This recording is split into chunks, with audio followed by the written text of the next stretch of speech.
Good morning and welcome to the Spiritual Hacking Conference call. I am Avraham Calhoun, your host and spiritual coach for professionals. I'm super excited to be here this morning to deliver some motivational wisdom and some spiritual tips to help get us through the week. The topic that I'm going to be talking about today is the spectrum of desire, which is the second step in the PEACEWITH process. Desire is super important. It's something that we may think about a lot. Some of us may not think about it at all. But one thing I can tell you is in every single spiritual tradition around the world, desire is at the center of most of those belief systems. So what we know from our sages and from all of our gurus across the ages is that bringing awareness to our desire and understanding our desire is something that can push us either into spiritual fulfillment and success, or it can be detrimental and cause suffering and increased craving.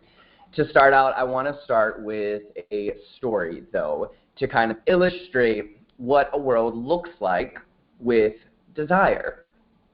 So once there was a student who went to their sage, and they said, "Sage, what's the difference between hell and heaven? And explain to me, like, how do I know what heaven is versus what hell is?" And so the sage said, "Okay, tonight when you go to sleep, you're going to have a dream, and the answers are going to come to you." So the student goes to sleep that evening, super excited to get this secret.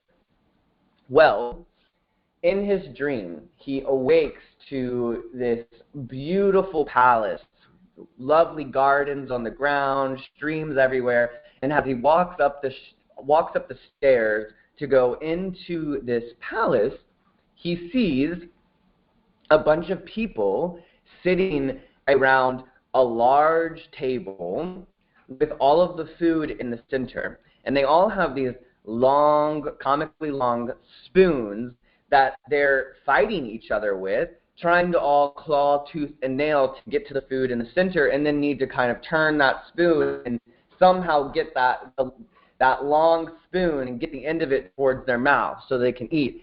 It's full of greed. It's full of people fighting and lashing out, suffering, and really trying so hard to get the food into their mouths. And he was shocked because at first he thought he was walking into heaven. These beautiful palaces and lovely trees and gardens all around him. And so after he has that experience, he wakes up and he's like, interesting. And he goes back to sleep. And in this next dream, he finds himself in the same exact space. Beautiful gardens, the palace is up in front of him. And as he walks himself up the stairs, he goes inside and he sees the same exact setup. Comically long spoons, all of the food in the center of the table, these large, expansive table. But this time around, everyone is happy and enjoying themselves and getting along and sharing. And he notices that rather than them struggling trying to feed themselves with these long spoons, they've actually turned to their left and they're feeding the person to the left of them, and everyone is being nourished by somebody else.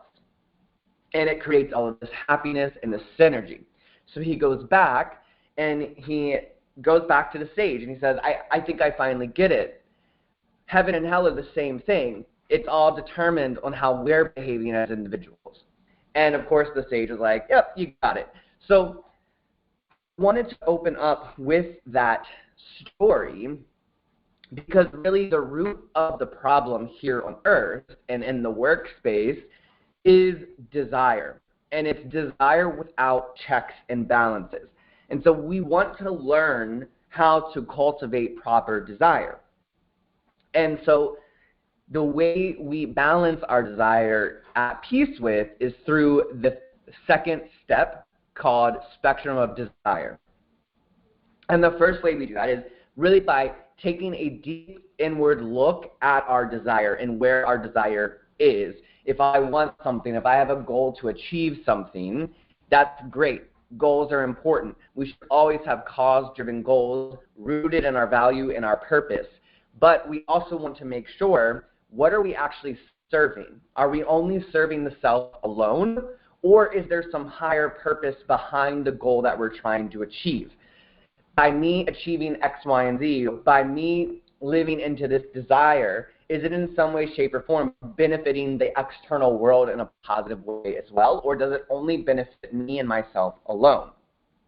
And so what we really want to make sure is that when we are using our desire, we're using it to find fulfillment for the self, but we're also focused on how we can help others find fulfillment through our own desire as well. So that really is what balancing desire is. On the left of the spectrum, you have complete and utter selfishness, no room for anyone else. And on the complete right, you have complete and utter selflessness, only room for other people, no room for myself. We know it's not possible as human beings to live on either side of that spectrum at all times of the day.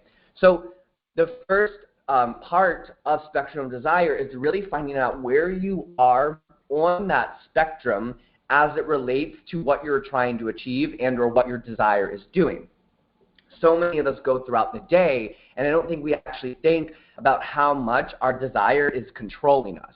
So for example, maybe you're a smoker at work and you need to just go smoke and you go smoke and you go smoke, right? Well, that desire is controlling you more than you're controlling that desire. The same thing goes with alcohol. If you go home every single night and the way that you're coping with the stress of work is through drinking a bottle of wine every single evening, some of us, I've been there personally, not there anymore, thankfully, right? Because I knew in those moments, I am stronger than my own desire to do something. Yes, I may want to do something, but then I can say, pause, where is this desire on the spectrum? Is it a desire that's only serving me? Is it rooted in negativity, or is it rooted in actually bringing more positivity in the world? And that's the kind of introspection that we need to be having every single day when we're thinking about desire. What thinking about our desire can do as well is help us defeat egoism. We get tunnel vision as we go throughout the day, and we only see what we want, when we want it, and how we want it. Well, what we need to remember is that there's 7 billion people on this planet. So if you have about 50 desires throughout the day, everyone has about 50 desires. So I mean, I'm just making that number up. By the way, that's not like a true number. We have thousands of desires throughout the day, right? But multiply that by 8 billion, 7 billion. Yeah, everyone has a, what's the word I'm looking for? A vendetta. Everyone has a personal agenda. There we go. Everyone has a personal agenda to get something, they're desiring. We need to have awareness of that. And when our desires start to get in the way of other people's desires or vice versa, that's where conflict starts to arise. So in order for me to defeat my egoism and my tunnel vision, only thinking of the self, if I am in conflict with a person or there's a potential for conflict, I want to get myself in their shoes and really think about what are their desires for whatever's going on between us from their perspective. What is it that they're wanting? What is it that they're seeking? And really thinking about it from their perspective is super important, and that's what's going to help you break egoism. At the end of the day, when we get stuck in that tunnel vision of just only thinking of the self and only thinking of what I want, it's very hard for us to find any sort of resolution. We have to always be open to hearing and understanding the other side. Now, once you have come to an understanding and both parties feel like they've been heard and you still haven't found that resolution, there are tips and tricks that we could go into. But the first step really of defeating egoism is getting into the viewpoint of the other person. And maybe you're doing that through open-ended questions or whatever have you. And then the last piece of really balancing our desire is emotional reactivity. We all go through the day with emotional reactivity. We are feeling our emotions constantly. Sometimes that can get in our way, especially when they're rooted in more negative emotions like sadness or fear, anxiety, worry. And when we start to lead our lives and make decisions rooted in those types of emotional reactivity that's generally triggered because of our ego, we then are continuing to breed more negativity into the world. So anything that's rooted in a negative desire or in a negative emotion is in turn going to only breed more negativity because of something called the law of affinity. I'll do another call on that at some point. But it's essentially the energy that you're putting out in the world is the energy that you're going to be getting back. And it's something that you need to be thinking about as it relates to your emotional reactivity while you're at work throughout the day. I'm not saying it's inappropriate to feel reactive. If someone does something wrong, of course we're upset. And we have a right to be upset.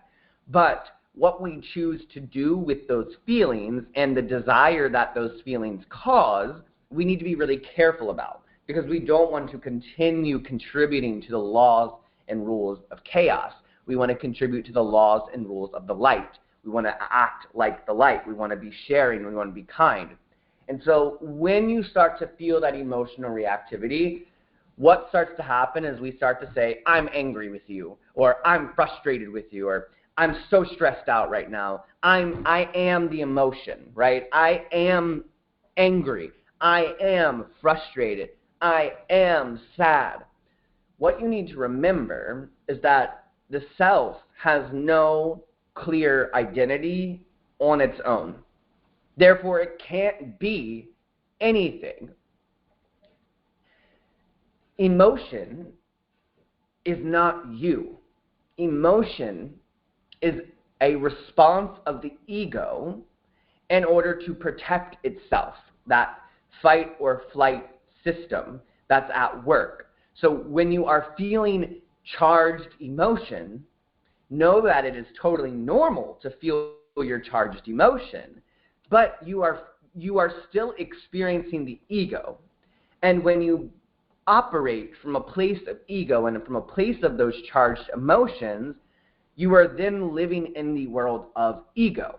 And we don't want to do that. So when you start to hear yourself calling yourself the emotion, I am angry, I want you to pause and say, no, I feel angry. Just by changing the words and the way you talk about the emotions is going to change your relationship to those emotions. If I say I am feeling angry, what I am saying is, right now I'm experiencing this emotion, but I know that my true self is so much bigger than this one small experience that I'm having right now. And so by separating the self from the emotional reactivity, you also start to separate yourself from your ego nature. And that is really what we want to be doing every single day. Separating ourselves from our ego nature and really living more in line with our higher self, our higher frequency. Now, if you are not ready to resolve a conflict because you're having these overtly charged emotions, that is totally fine and understandable. What it means is that you may need to vent with somebody. Now, this is not a time about gossip, right? So venting is going to somebody that you know really well, right? And talking with them about an experience or a moment that you're having about someone else you know really well, or that you're experiencing the conflict with the goal of reducing the reactivity, right? Venting is someone that should be helping you work through your emotional experience, so that way you are more prepared to have a productive, collaborative conversation with the individual.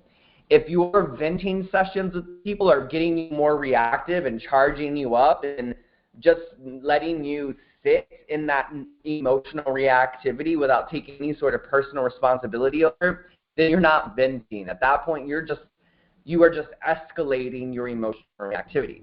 Venting needs to be used in a proper way. And the goal of venting should always be, can I talk to you for a second?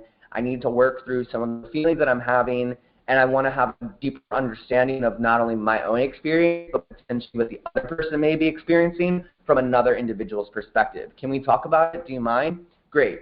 And then start sharing, right?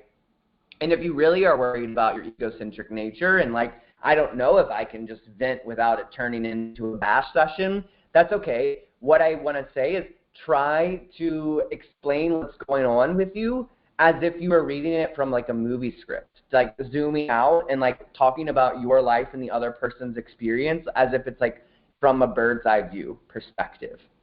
So my name is Avraham Calhoun. I am the founder of PEACEWITH, and this was Spiritual Hacking Conference call. Today we talked a lot about desire and spectrum of desire and what it really means to look into our emotional reactivity and our egocentric nature. I hope you really enjoyed this, and peace be with you all. Thank you so much.